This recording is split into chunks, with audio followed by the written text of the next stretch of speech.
hate to be the one to break it to you, but sex education of the past failed us. Because birds and bees, they don't fuck. Welcome to Birds and Bees Don't Fuck, a show where we learn exactly how bad our formative sex education, or lack thereof, really was. I'm your host, Ariel Zadok. My guest today is a television director and producer, internationally touring stand-up comedian, co-creator of Kinky Comedy, and a real good sex guy. Please welcome to the show, Justin Herman. Whoa.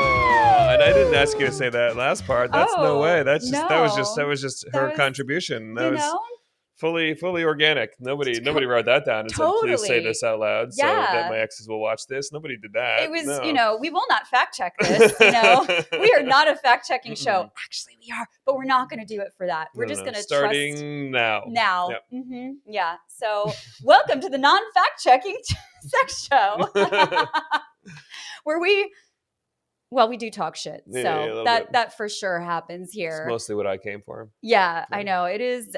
We love a good shit talk, especially when it's around sex. And then I just I sprinkle in the sneaky education, which I feel like your show kind of sort of in a way does too. Like first of all, I love anything that involves sex. Who would have guessed it? But let's talk about kinky comedy. Let's just start there because this will be side part. Side part? It's going to be a side part. Side part. Right now I went straight back, but I'm going to go side soon. I'm partial. Everyone try a side part tonight. Side note, this is going to be a 2-part episode because I'm also going to be interviewing your co-host, but you get to go first. So Justin's first, Mo is next. So from your perspective, tell me about kinky comedy. Kinky comedy is a hybrid of the two things that we love. I met Maurice while kind of like exploring the lifestyle, and he met me while he was kind of exploring comedy. Oh, that's so cute. So we both had an expertise the other one didn't, and that's how we became friends, and that's how we started this show. We brought our two favorite things together. I didn't know that. Yeah. So he was not really doing that much comedy before. He'd been dabbling and exploring, but I kind of became like his comedy mentor a little bit. We met and we became good friends, and I just started helping him out. And I've been doing comedy for a long time, and that's just kind of how we built our friendship. And then when we the show kind of happened in a very organic way. He wanted to do something. He wanted to get more into comedy. He asked a lot of questions about how to advance your career in comedy because Mo loves a good shortcut. And, and I kind of told him everything I knew and how all this stuff works. And then when he thought about doing something in his backyard, I told him we should throw a show and I'll bring all the headlining comics I know and you bring all your friends. And we did that once and it worked. So we did it again and it worked. So we did it again and it worked. Yeah. And we're still doing it a year and a half later. I know. It's been such a joy to watch that grow and develop as well. I mean, I'm such a nerd for people succeeding. I think that's my kink is like, oh my God, you're doing so well. I love that. Especially if I help in that in any way that definitely my kink. But it is such a joy to have watched you grow from that backyard show, which I was never able to make it to, which I was pissed because every time you had a show, which happened a lot, even when you came back for shows, but I just kept not being able to, I think I was working those nights or whatever it was. Yeah. So I was pissed that I couldn't make those early days shows. But when you move to an actual venue, then I started being able to show up a little bit more. But it's just been such a joy to watch it grow. And I am very much in the intersection of comedy and kink as well, and the lifestyle and all of those things. So to see all of that come together and I guess for me also maybe having an understanding of both worlds too, and just seeing those worlds collide because that's hello, birds and bees don't fuck. I literally talk to sexperts and comedians. So same. Hi. I'm the sexpert. Yeah. Because remember, he's a real good sex guy. Yeah, I've done it dozens of times. Ha-cha-cha. I think the show is I love the show for so many reasons, but it also kind of really validated a thesis I've had for years about comedy, which is all about creating comedy for communities. Mm-hmm. Because the world in entertainment continues to become more and more niche, and I think that stand-up, there's this place for that. I think stand-up can be broad in general and it's for everybody, of course, but I also think that creating a community event where people that know each other and have a shared interest come together and then also get to just release and laugh and have a great time. it's not even, I don't even think of it as a theme show. It has theme elements because of the name and because of the audience, but it's a comedy show for everybody that brings a community together. And to see that, to be able to build that for a community of people, as well as just build it for anybody that wants to come and have a great time, has been a really, really lovely, satisfying thing. Yeah. It's been my favorite part about it. And we do it in multiple cities, you started going to San Diego this year. Yeah, we're almost a year into doing San Diego as a monthly show. Shut up! It's been a year. It's been 9 months. Seriously? Yeah. What is time? I don't know. I can't. Holy shit! I feel like you just started doing San Diego. I can't handle this. I know, it's crazy. Oh my god. We open New York in a few weeks. As a New Yorker, I love that. Where are you doing it in New York? There are 2 different venues that are actually venues within lifestyle communities. Yeah. So we're doing a Friday night with a group called Hit Me Up, and we're doing a Saturday night show with a group called Hacienda. Oh yeah. I know both. So they both have rooms for about 100 people, and so we're going to do 2 shows and see how it goes, and then expand from there, or grow from there, or keep doing exactly what we're doing from there. I love this. And I do love that it's a community event, and I'm very ingrained in the community because of what I do. So it's really fun for me knowing the 2 of you and having people from the community be like, on like different group threads or like personal invites or whatever, be like, hey, have you been to Kinky Comedy? Or like, hey, I'm going to Kinky Comedy. I'm like, oh my God, I know those guys. This is so fun. You should definitely go. You should definitely go and tell all your friends. It's just really, again, like I love seeing people succeed, and I love seeing growth, and I love that you have created something for the community. Because so lifestyle, let's just back up and tell you what the lifestyle community is. I mean, you listen to the show, so you might know by now. The lifestyle is basically different ways to explore non-monogamy and be non-monogamous, whether you're a swinger, which is mostly about couples switching and playing together. Playing is another word for sex and sexual activity, because sex is not penis and vagina, as y'all know, because this is season fucking 3. Hold on, I need a pen. I should write this down. Yeah, you should for sure write this down. Yeah. I don't think I'm as good of a sex guy as I thought it was. We're going to get you there. But so the lifestyle is really just any form of non-monogamy. It also involves like kink and BDSM, even if it's within a monogamous context. So it's, when you say the lifestyle, it covers kink and non-monogamy and pretty much anything that falls outside of the heteronormative bubble, which is most of us. Let's just say that now. The heteronormative, it's like wild that we have to say normative, because it's fucking not. Nothing is normal. But like the percentages of that is so small in comparison to people who are in the lifestyle in some way, because kink is also like, honey, baby, child, if you're putting a hand on a throat, that's kinky. If you are pulling hair a little bit, that's kinky. If you're saying daddy, that's kinky. There's so many things we do that is actually kinky. If you're watching Heated Rivalry on repeat. Kinky. Yep. That show's so good. Pretty good.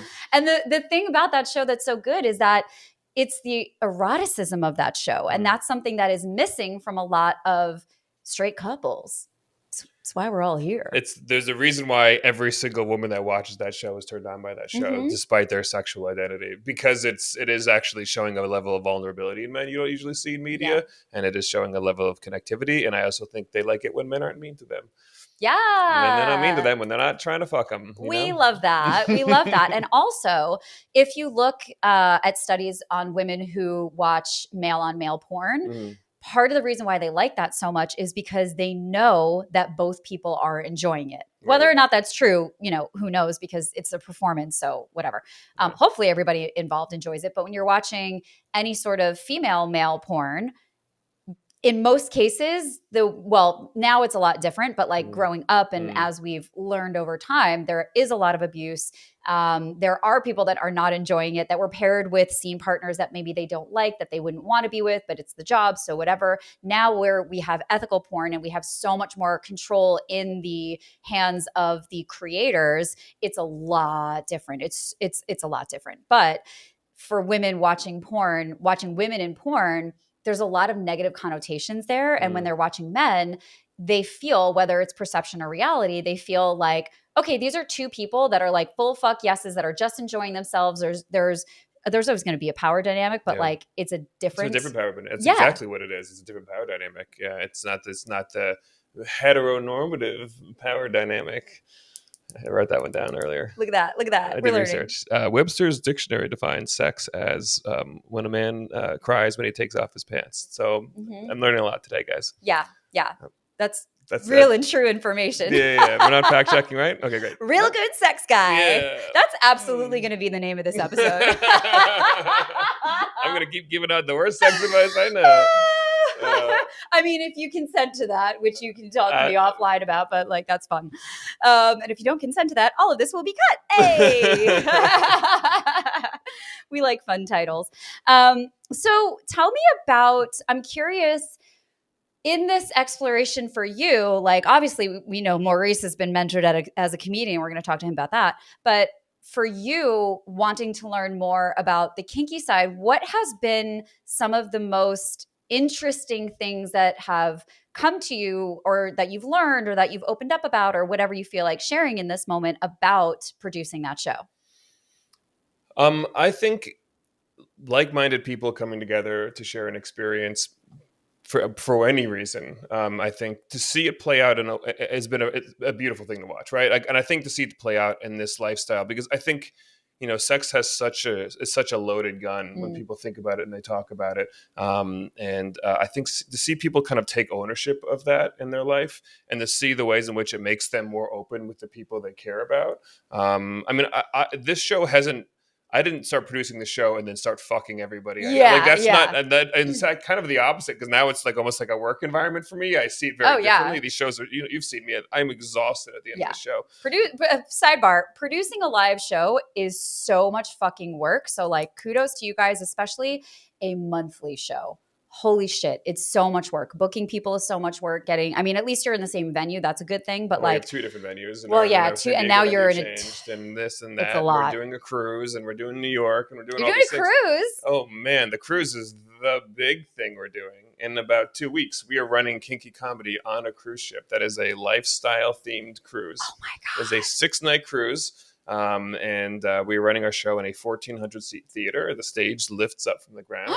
I'm going to only enter the stage. If the stage doesn't lift me towards the audience, I no longer enter a stage. That's my new rule. What a fucking dream. I want to do that and then take all my clothes off. It's crazy. We're allowed to do that during the show. Yeah. I asked. Well, you have to, because that's a part of your show too. Yeah. We do have a little burlesque act in there, which is very on par with what this show will eventually be as a stage show, is like mixing in burlesques, sexual, sensual, erotic arts, having the stand up and then having the panel, as opposed to like just these one-on-one conversations. Like I really and truly love anything that's going to integrate sex and comedy and all these things. But let's go ahead. I was just going to say, I know many a great burlesque performer now in this city. Yes. So happy to help facilitate that. Also, so do you. You don't need me. She's doing great without me.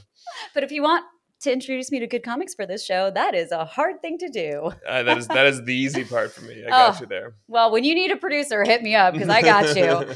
But yeah, I want to circle back to, so like bringing community together, but just like anything else that has come to you. Obviously, again, like it is a professional setting. So the same thing with me when I'm consent directing for play parties. Like I don't play in those communities. It's nothing about that is sexual or erotic or anything for me. I'm facilitating that space. Same as you. Because let me tell you, people be fucking after those shows. Yep. Like literally there are play parties after those shows. Yep. We don't throw them. No. Somebody else does, because they see the community coming together. Like that's a big thing for Maurice and I. We don't want to be play party producers. We want to be comedy show producers. This is what I do. This is what I want to do. But to see this community come together in a way where community events are being created afterwards is such a cool thing. Yeah. It is a really, really cool, special thing and part of the show. I think the lifestyle in general, what's always intrigued me is that when people talk openly about sex, they're open about everything else. Like you take down so many walls, because that's where we are a puritanical society at our origin story. We use walls to protect ourselves, especially about sex. And when that comes down, people are just so much more open. They're so much more connective. And it's not even about having sex, just being willing and open about talking about it and connecting about it. And I think that's a really special thing. So to get to do that personally with an audience and then to get to play with that on stage, it's just like a whole other level. I mean, I have jokes that only work at Kinky Comedy. Yeah. I write so much material just for this show. Yeah. That only work for an audience that is like sexually liberated, educated, aware, conscious. And I know because I try them other places and they do not work as well. Because there's such a base of experience and knowledge and comfort with talking about this stuff. And it is fascinating when I take those same jokes to a vanilla audience and I see their rampant discomfort. Oh my God, did he say penis? It's crazy. What's an example of something that worked really well at Kinky Comedy and like totally fucked up a room in a vanilla space? I think anything that works at Kinky can work in a vanilla space. You just have to build to it differently. You have to hold their hand. You got to lead them. It's like anything. What's that? Foreplay? I wouldn't know about that. I'm a real good sex guy. Hey, I get right to it, baby. I don't know why. It gives me the pointers like every time. Listen, I need my Arsenio thing, and it can be this. Yeah, so we do that for the real, I got you. The real good sex guy. Hey. Apparently it's Italian too. I'm so glad I drove my Vespa here. That's not true. Oh, damn. I wish you did. Well, for the sake of this show, you did. Yes, you absolutely did. Indeed.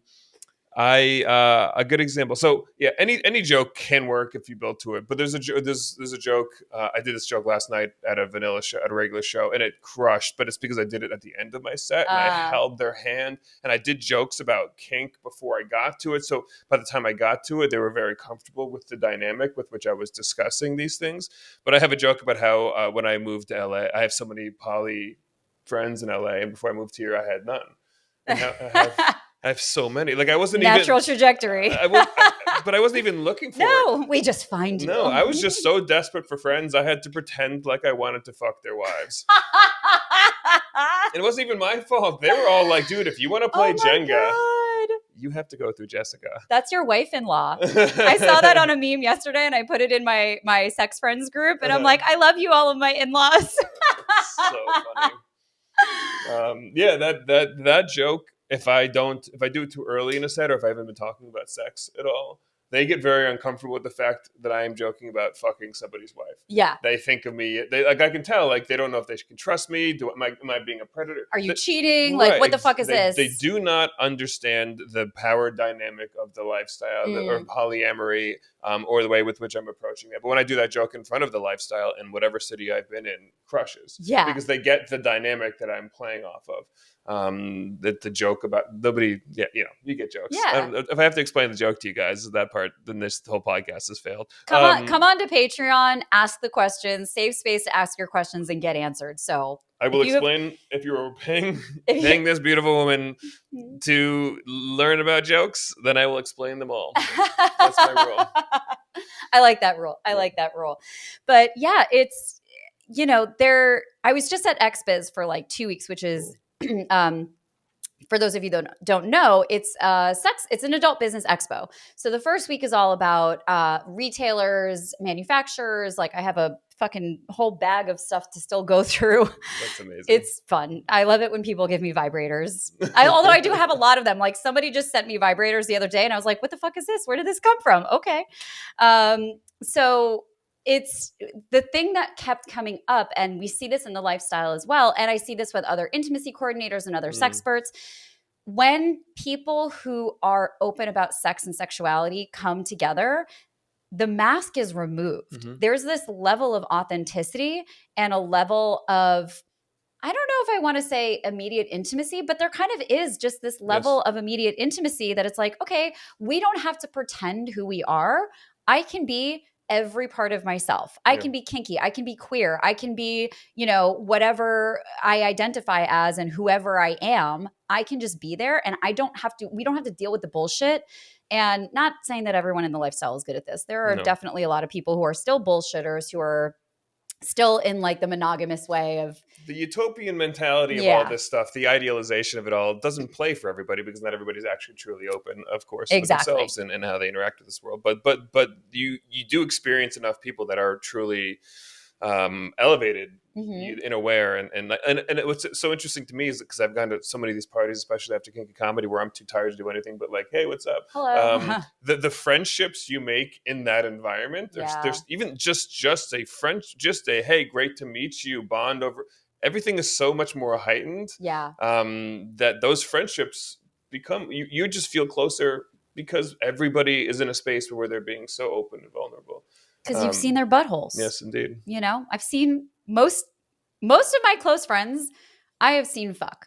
I've seen them do some sort of a sexual act because, first of all, I work at parties, so I do that. And I also go to parties with my friends. And there are some people that I've not seen, but like most of my friends at this point are in the lifestyle. And I've been working at parties for 3 years now, something like that, because I started working at Lovely Fade and then the Play and now Top Floor. So I've been around. I've been around a lot of buttholes. When I tell friends, like comic friends of mine, that I've seen Maurice fuck a bunch of times. Yeah, a bunch of times. Their reaction was like, they're like, wait, what? What?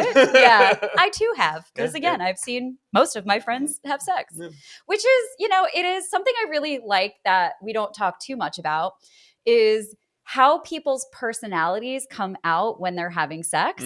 And for me, as a consent director in the space or a workshop facilitator, I'm not playing. I'm literally just observing, not in a creepy way, but I'm just there, right? I'm there. I'm seeing things. What if we ask nicely?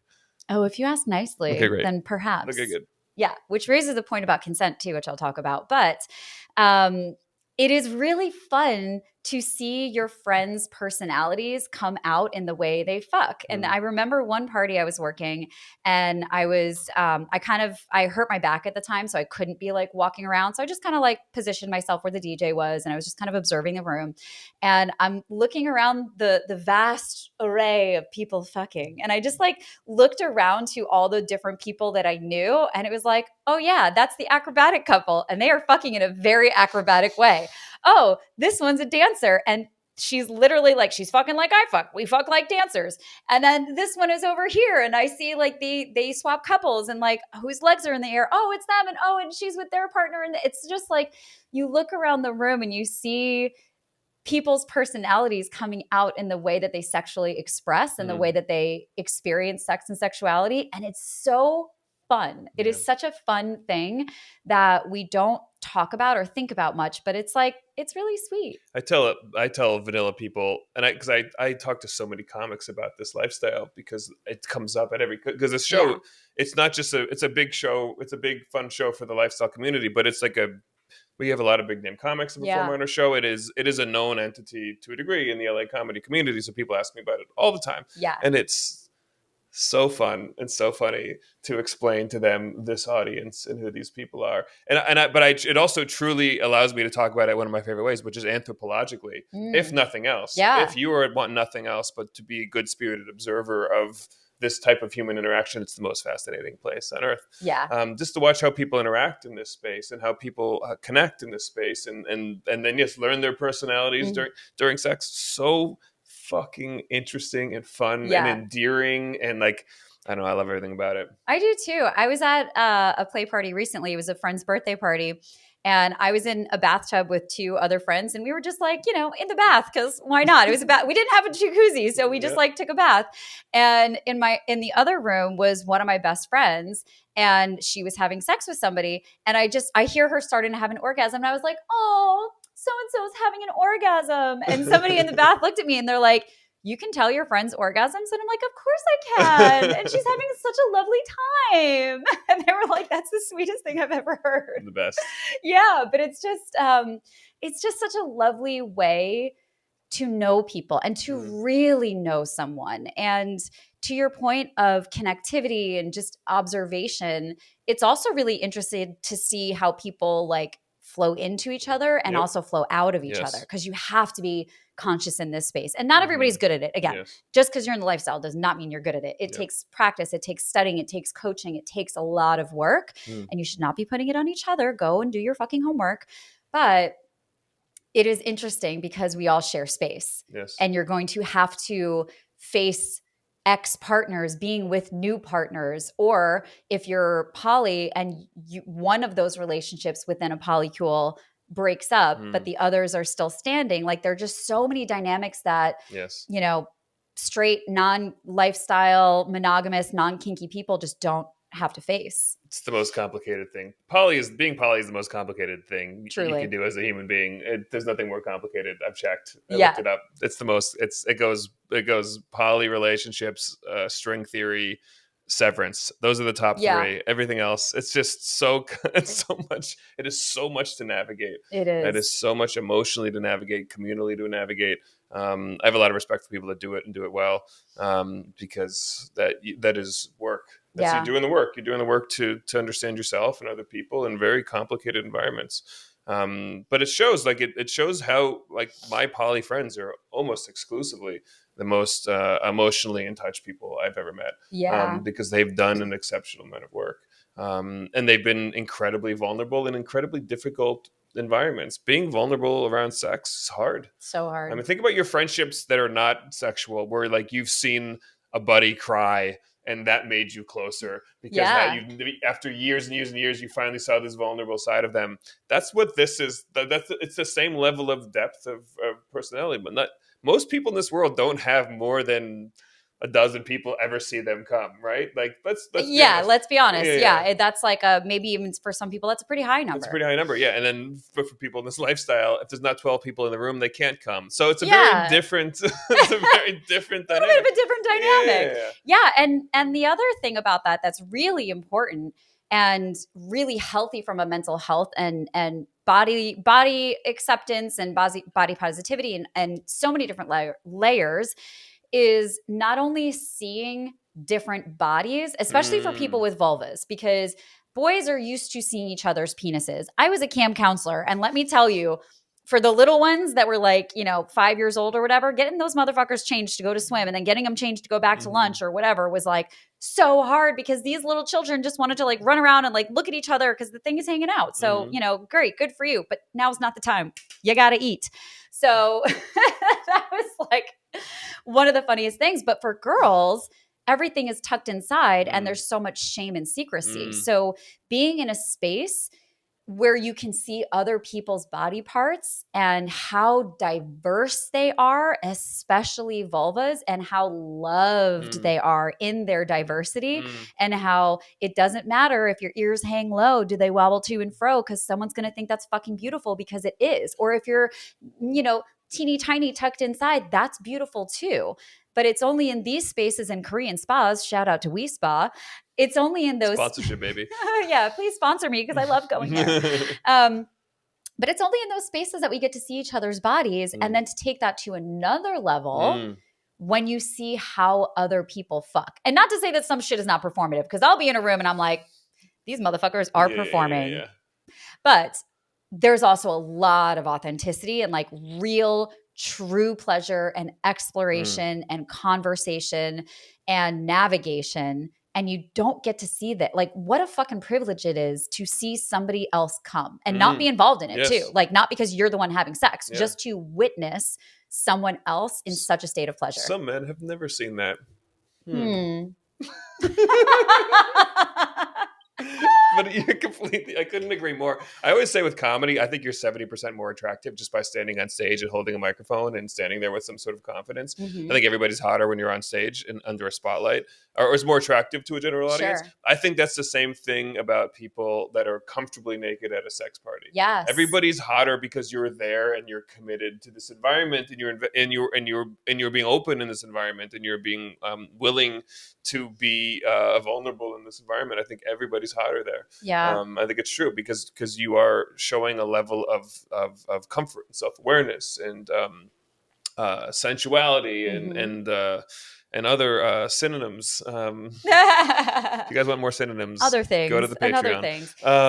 It's true though. I mean, because again, where are you gonna walk around naked? Yeah. Other than like a Korean spa or something like that, or maybe in a gym. Yeah. But there is still a lot of like secrecy and shame, and are you looking? Are you not looking? And at a play party, it's just like, yeah, man, we're just naked. I'm just here. You're going to be having a regular conversation about work or I was going to say kids because that is true. You might be talking about life and kids or whatever while someone's, sucking dick right next to you. Mm-hmm. And that's totally normal. And it's not like, it's not sexualizing kids in any way. It's just, you're just having a conversation about life and you're just connecting on a very real, normal, quote unquote, normal human level while these other things are happening around you. And granted, sometimes you want to really shut that world out and be in a different space, but it's such a vast array of conversations. And I think the fact that you and Maurice are creating an environment that is outside of the sex part of it is a really powerful thing, because we do need spaces. We do need community spaces. We need more places for people to go and just exist with other people. That's not a sexual context. That's not a dating thing. That's not a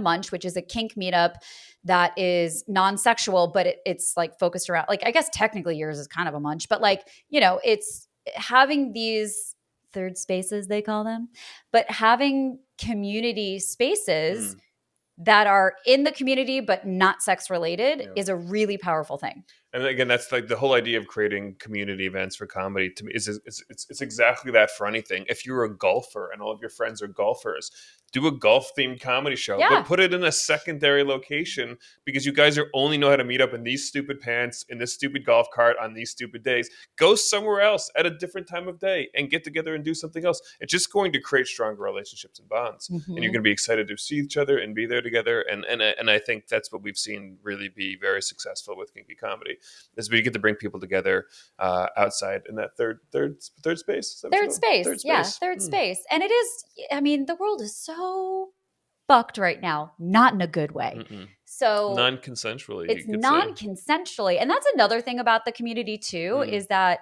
there is such a focus on consent that people are already used to operating in that way. So especially as a woman in that space, it's like, there are still some people that are touchy-feely that it's like, don't do that.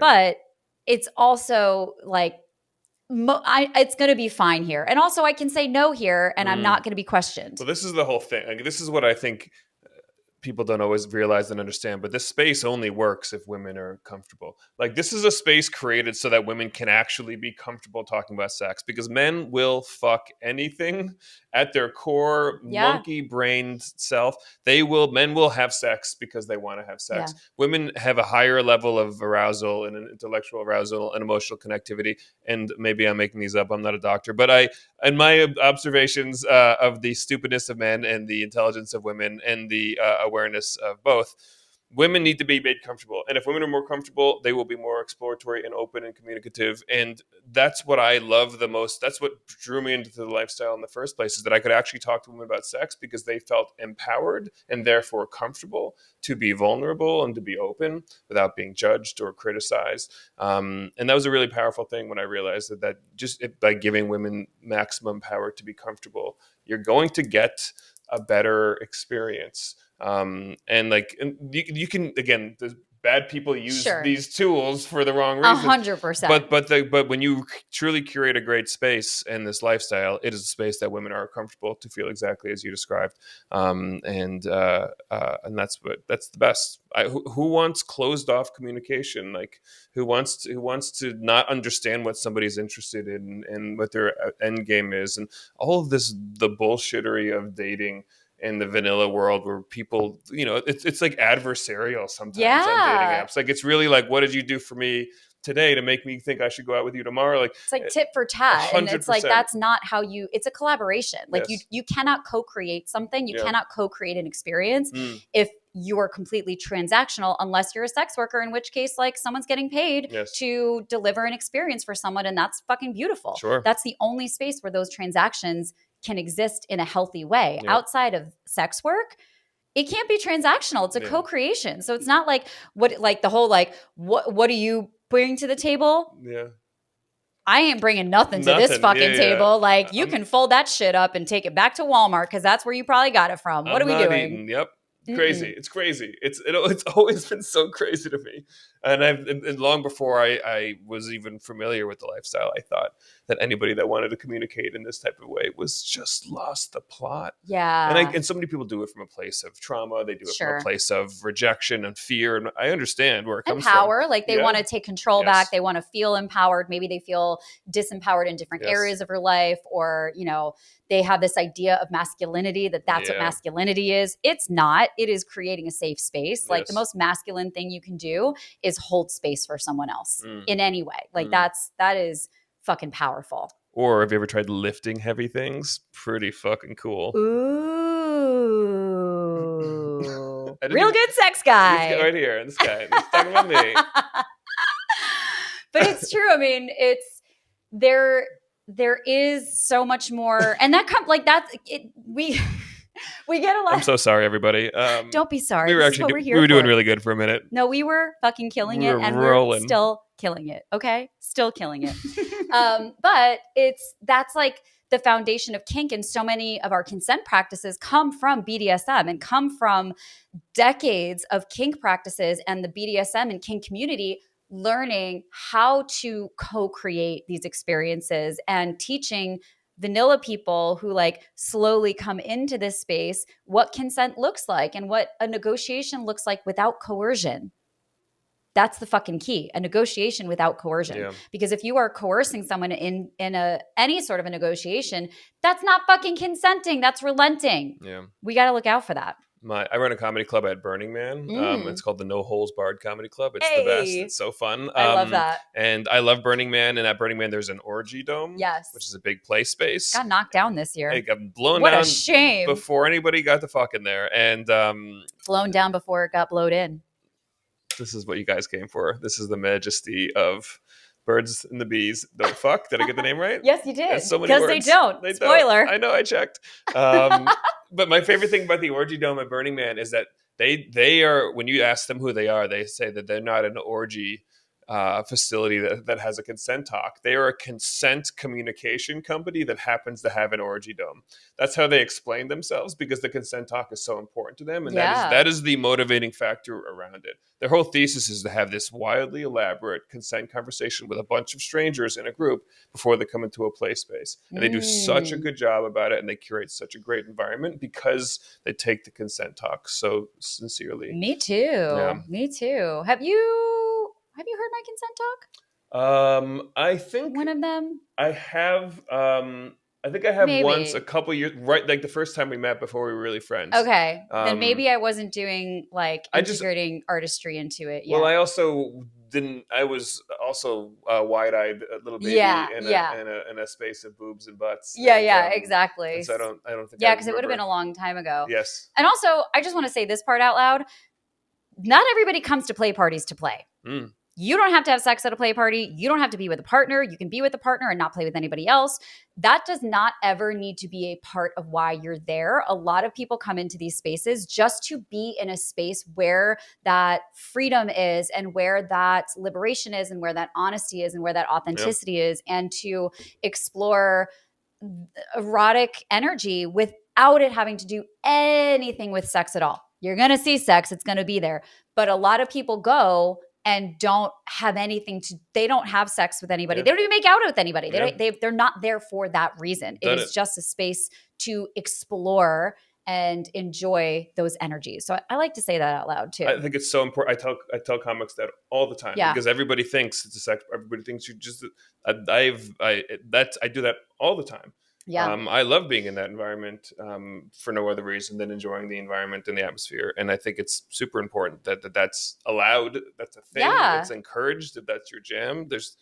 I feel like it'd be so weird if an environment where all forms of consensual sex were completely welcome except not having sex. Yeah, right. Get the fuck out, you pussy. Get the fuck out of here, right? Oh, you're not fucking? Get the fuck out. Could you imagine? Like, I mean, some places might be like that. I don't know, but I'm honestly sure it exists. Of course it exists. There are some parties that are fucking weird. So make sure you vet the parties that you're going to go to. Yeah. But I do want to ask you, where did you grow up? Oh, it's such a great question. Is it a good question? It is a question. It is a question. It is the question we ask on this show. I I grew up mostly in Albany, New York.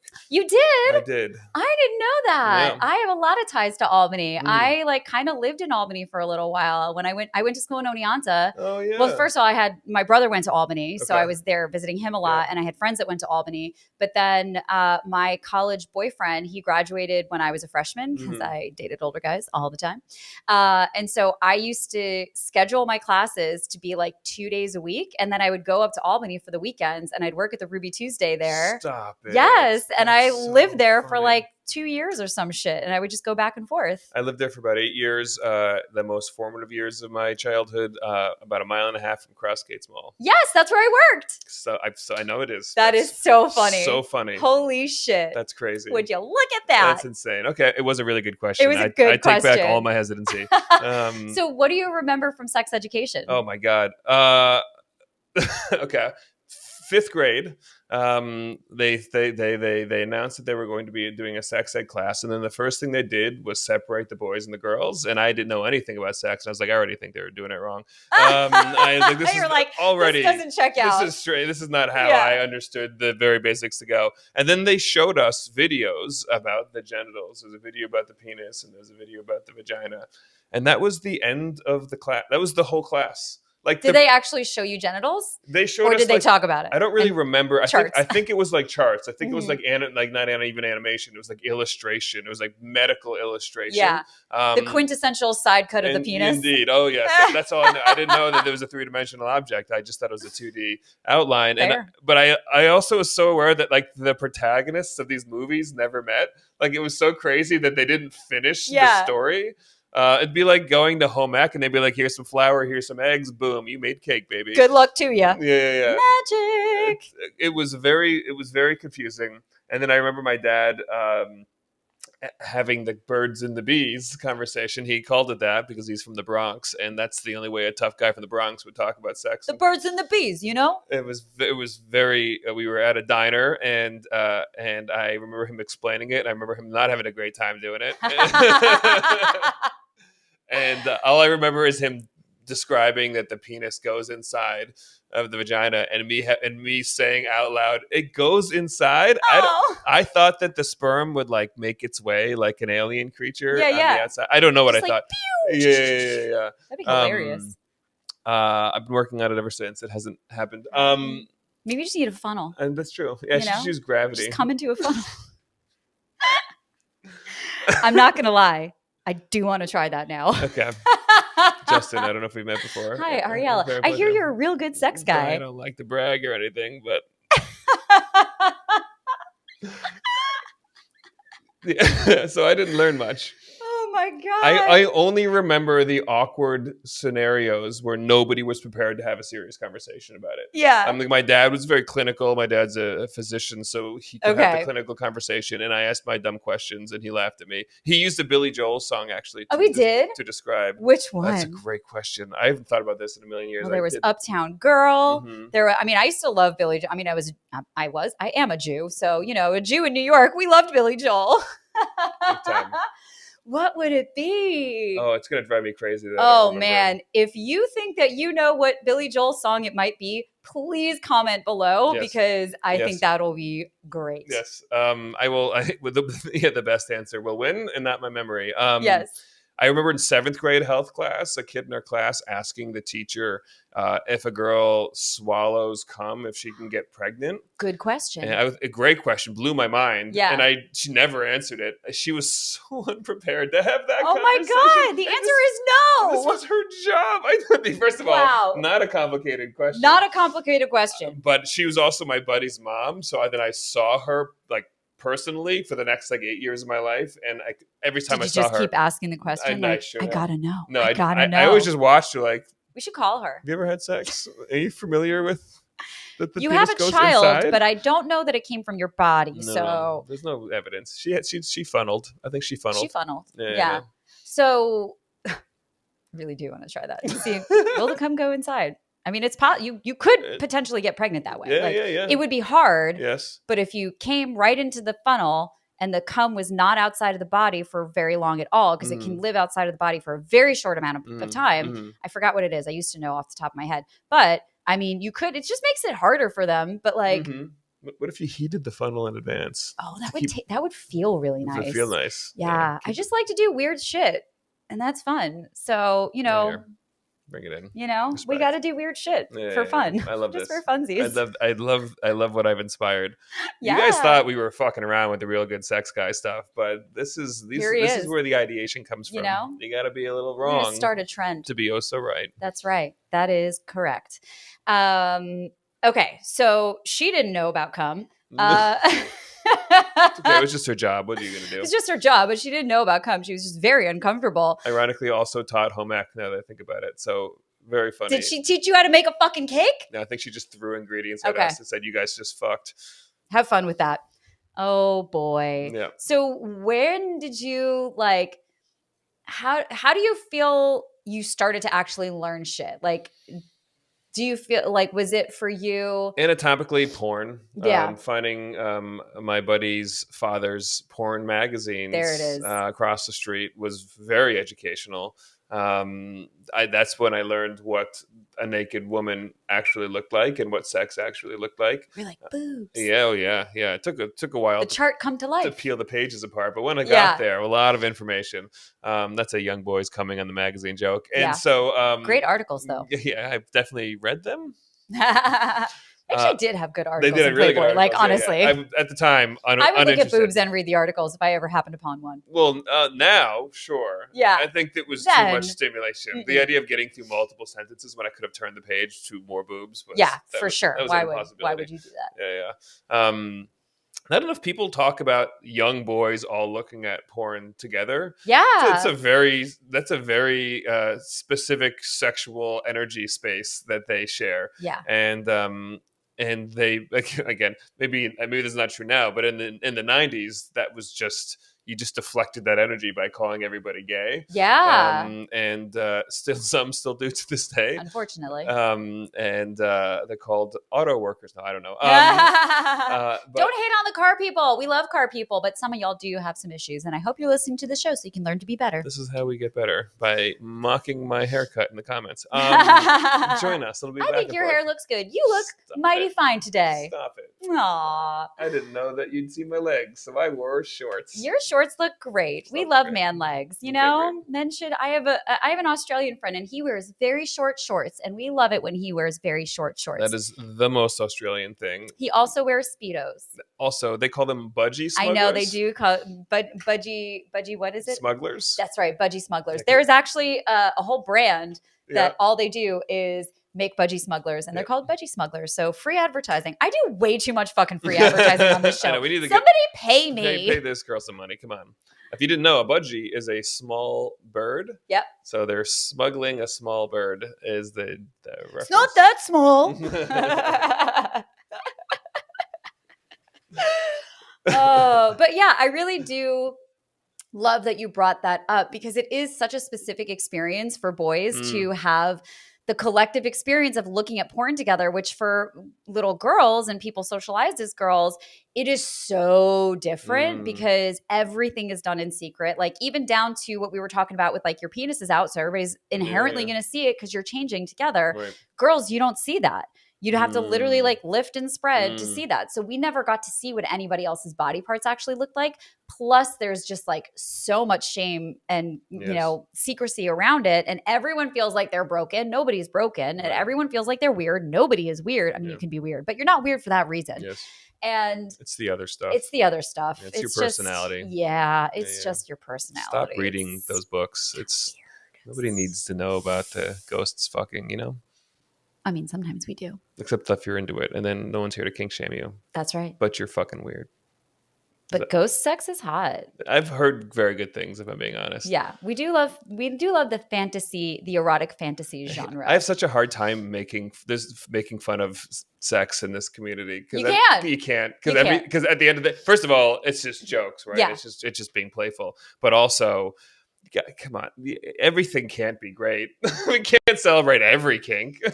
I mean, listen, we can if you're not hurting anybody. Yeah, I agree. And you're not hurting yourself, and you're not hurting anybody, and you're not hurting any creatures or any other living things, and you're not, like, punching down, then, like, fuck it, do what you want. Yeah. You know, that's like, I mean, I just said punching down. And for people who don't know what punching down is, that's very much a comedy term. And it means that you are basically, there's a marginalized person, identity, whatever it is. And in order for you to be funny, you have to make fun of someone who is already down on the ground pretty much. So that's why, I mean, I don't know, maybe you can define it better than I can because you're the actual comedian on the show. I mean, listen, I think there's social hierarchy and we all kind of understand it. And then it's based on who is considered the mainstream, which is, and who is not. And so, yes, for example. And so, yeah, the idea of punching down is I mean, you explained it very well. It is taking advantage of people that are marginalized or have less social power than you and dumping on them for your own gain.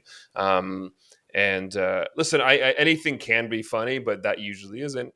Yeah. Like, it's not fun. No, it's not fun. And it fucking and we saw so much more of it in like 70s, 80s, 90s. Sure. You know, like it was way more prevalent. And I think people have gotten way more aware. Yes. And so in the year of your Lord, not mine, 2026, when I see somebody punching down, and there is a very famous female comedian that was just put on a very big fucking stage. Yep. And she punches down so fucking much. She's very problematic. And that is so upsetting as a woman to be like, there are so many good female comedians, which like, I don't have to quantify comedian with female. I'm specifically speaking about women. Yeah. There are so many good women that don't need to punch down to be funny. Why are we highlighting this one and keeping the old standards? Yes. Because I think for men, we've gotten to a place where like, yes, of course, there's still the dudes that like punch down and they're still very successful and like so fucking many. Yeah. And as someone who also books comedians on my show, like that's something I need to be very aware of. Like I can't just book any comedian on this show. It's a sex education show. Yeah. Like I have to make sure. I've already had to remove someone from this show. So thankfully it was like the 9th episode. So it was very early on. But I think a lot of more famous men in the space have been called in to shift their behaviors. So it was just fucking infuriating to see that a woman finally made it to such a, not that she was the first, but like anytime we see a woman or a marginalized person like in this big space, and then you're like, but she's a fucking problem. Yeah. What are we doing? Just because she has a pussy doesn't mean that she is not held to the same fucking standards. So it's frustrating. Everything gets more complex. Society's constantly getting more complex. And stand-up comedy is a relatively young art form. It also becomes more and more complex. And what you could get away with in the 90s and the aughts and the 10s and you can't get away with today. And that's a good thing. And obviously there's a lot of people that disagree with that. And they want to believe that they can't be canceled for saying a joke because it was funny 10 years ago. And it's just you have to be a little bit better. Yeah. And I don't mind people that aren't always perfect. Like I don't. Yeah, you're not going to be perfect. Ain't the problem. Yeah, it's fine. Like again, I'm willing to be educated about fantasy ghost sex. You guys can leave comments. I would like to be better. I'm very open to it. Send us links to books because I know that shit is out there.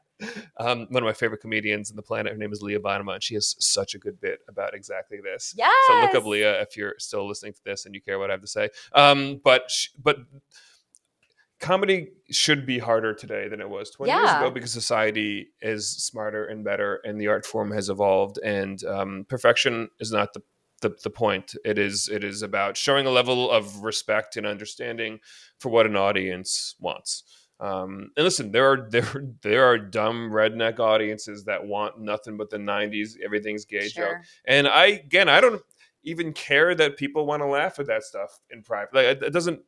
Sure, not everybody has to evolve at the same rate. We won't as a society. Like we have become the level of knowledge that exists in the world and people's desire for everyone to be caught up on all of it on a social level, I think can be a little bit crazy. Yeah, we're not all going to get there. We're not all going to keep up, and you have to show some compassion for that.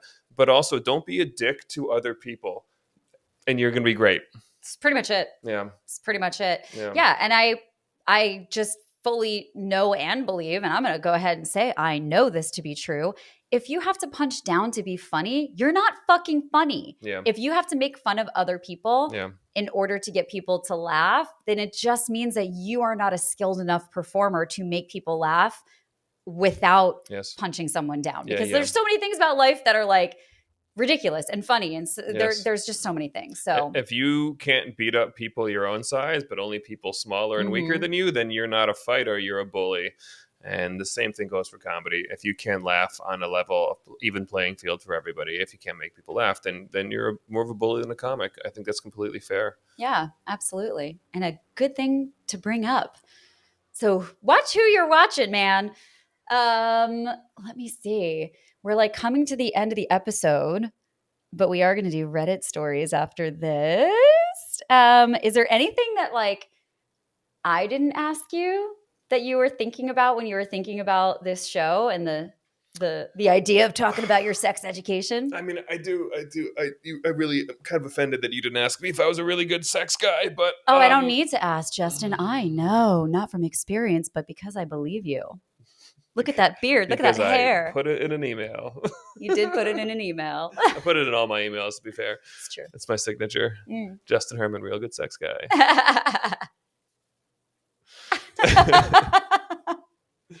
I mean, I can talk about this stuff with you all day, and we have. And yeah, we have. So we've done this before. This is not our first rodeo. That's right. But I do think we need to do a follow-up episode after the funnel cum experiment. We do. Because the people need to know if this works. Yeah. I don't know how long that's going to take me on the receiving end of things. I need to find a partner that I would even let do that to me. Sure, so, that's fair. This could be years long in the process. So I'll see you in season 69.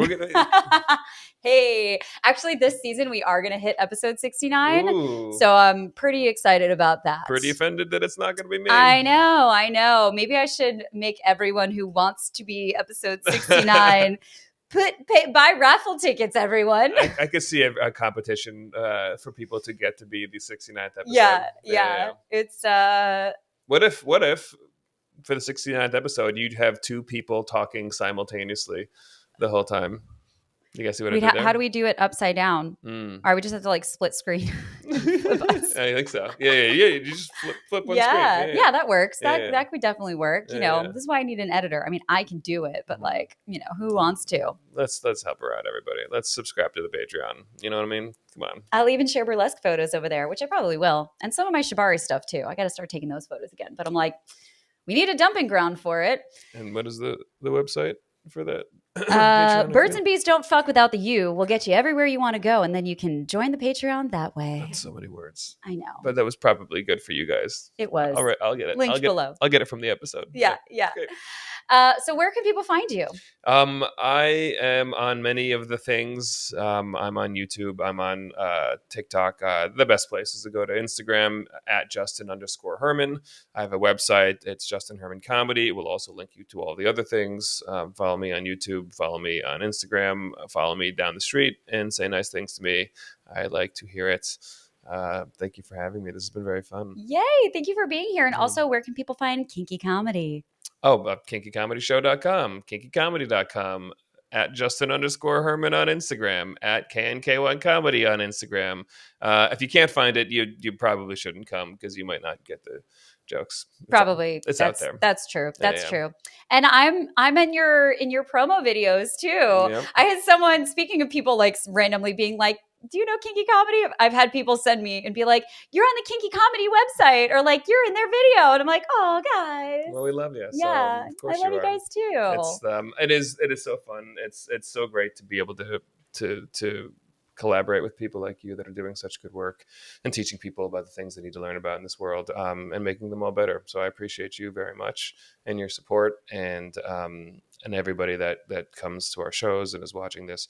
It really is a special community. And one of my favorite things is when I've met somebody in the lifestyle. It's happened to me not too long ago for the first time, and they said, you're a comedian? Have you heard of this show, Kinky Comedy? And I was like, love that. Not even into you, and now we're gonna fuck. I love that. That is so exciting. I've been off air for like a year and a half because I did 54 episodes in 56 weeks, and I do not recommend that to anybody.